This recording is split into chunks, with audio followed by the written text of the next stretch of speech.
አብርሽ ከሳምንታት በፊት ከሩቲ ጋር እንደነበረ ረስቶ እንግዲህ እንደ አዲስ ወደ ሄርሜላ ደግሞ መሮጥ ጀምሯል። ከዚህ በፊት ከሳምንታት ወይም ደግሞ ከ3 ቀን በፊት ሩቲ ኤፍሬም ሲል ነበረ። ሄርሜላ ደግሞ ወስዳው እንግዲህ የሆነ ነገር አስደርጋ ይሆን ምን እንደሆነ እኔ አላቅም።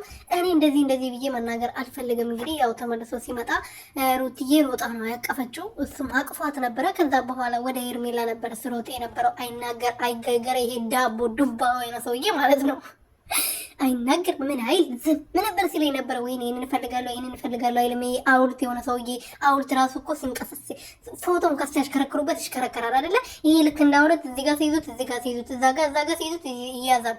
ምን ይመስላል ይሄ ጫና የሆነ ሰውዬ ማለት ነው። ሰላም ቤተሰቦቼ እንዴት ናችሁልኝ? እኔ በጣም ደህና ነኝ እግዚአብሔር ይመስገን። በያላችሁበት ሰላማችሁ በዘት ትረፍርፍ ይበልልኝ። በዚህ ቤት ለዚህ ቻናል አዲስ ሆናችሁ ሰብስክራይብ፣ ሼር፣ ላይክ እያደረጋችሁ ቤተሰብ እንድትሆኑ በተጠና እየጠየቅኩኝ አብርሃም እንግዲህ ተመልሶ ተመልሶ ሲመጣ እንግዲህ ከነ ቡዜ ጋር ነበረ። ቡዜ እቺ አሽቃባጭ የሆነች ቆርቆሮ ልክ እንደ ቆርቆሮ እንደ ተልባ ተንጣጣለች ዝም ብላ ማለት ነው። አንቺ ጋር ሲሆን ከኛ ጋር መገናኘት አይፈልግም ነበር። አሁን ግን እኛ ማግኘት ይፈልጋል። ሄርሜላ እኛን እንዳያገኝ እየፈቀደችለት ነው። አንቺ ግን ከኤፍሬም እና ከአንቺ ጋር ብቻ እንዲሆን ነበር ስትፈልጉ የነበረው።